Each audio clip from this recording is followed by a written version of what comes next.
Hello and welcome to News Next. I'm Saurav Shukla and today we are here to talk to you on the India's biggest incident that happened in 2012.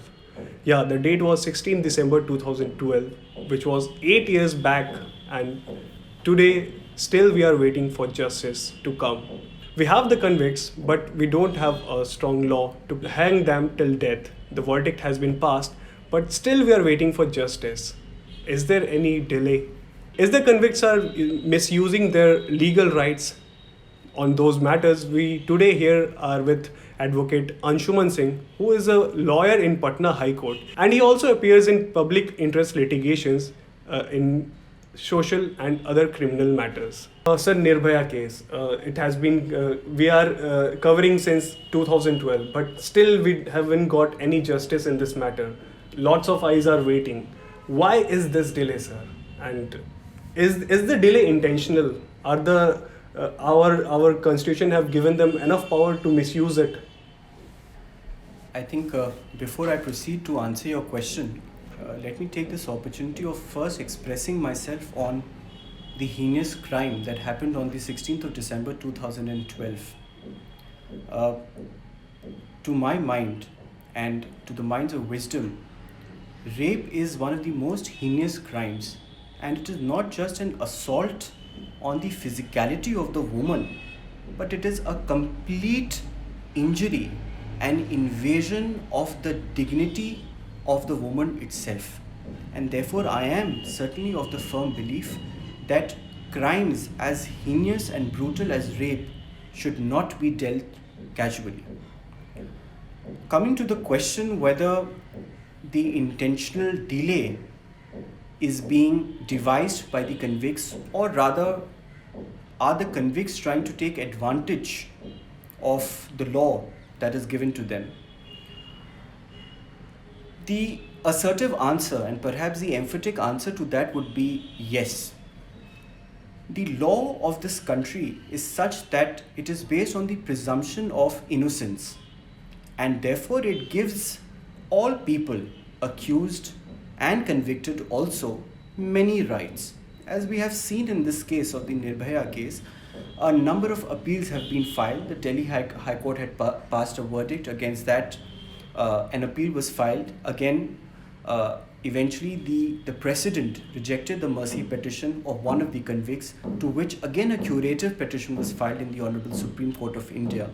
So yes, these legal remedies that are provided to every common man of the country, including the convicts, are being somehow used to delay the process. Sir, talking on that matter, yesterday the Delhi High Court said that whatever the case is, whatever the matter is, just finish it off, chuck it off in a week, and come to a final justice. So, how do you see this decision of the Delhi High Court? I think the decision of the Delhi High Court is extremely welcoming.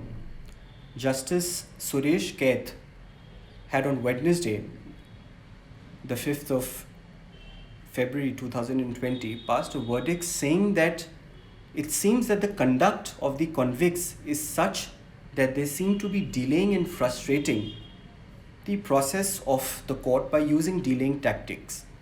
Now, I think this observation in itself is a very, very powerful observation that has been made by the Honorable Delhi High Court. And yes, it has said that whatever legal remedies that are available to the convicts, that must be extinguished, exhausted within a period of 1 week, and all the convicts must be hanged together instead of the centre's plea, which was to hang them separately. So yes, the Delhi High Court's observation, the Delhi High Court's verdict yesterday is a very, very powerful, and it shows that the courts, the judiciary of this country is very, very alive to the needs and concerns of the people. I may add, for the purposes of legality, that the Honorable Supreme Court has decided to hear an appeal against the order passed by the Delhi High Court, and on the urgent mentioning of the Additional Solicitor General, Mr. Tushar Mehta, this matter will now be heard tomorrow on Friday, and therefore we are all awaiting to see what is it that the Supreme Court has to say. But what I would say is that the observation of the Delhi High Court is extremely sensitive and very, very alive to the needs and concerns of the people. Sir, after all this delay and a lot of delay, which can be, which won't be wrong to say, a lot of delay. So, do you believe that justice will come? And if yes, then when? When will the justice arrive? I think this is the largest sentiment of the public at large, that justice is being awaited. I'm firmly of the view that justice delayed is justice denied.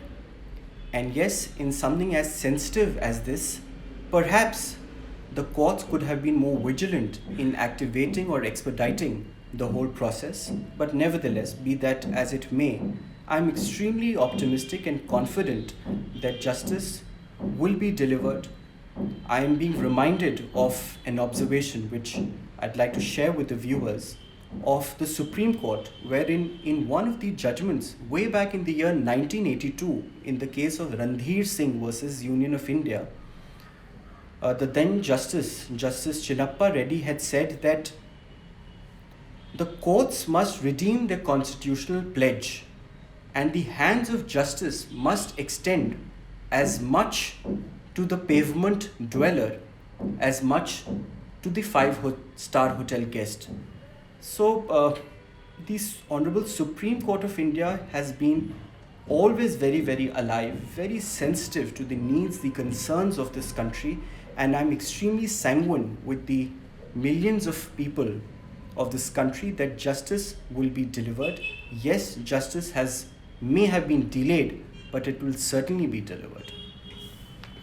So until then, we have to wait for the justice to arrive, and we can't do anything because the convicts are using their legal rights to somehow save them. But nevertheless, the justice will come. Let's hope for the best. This is Saurav Shukla signing off from News Next. Thank you. News Next. Do like, share, and subscribe.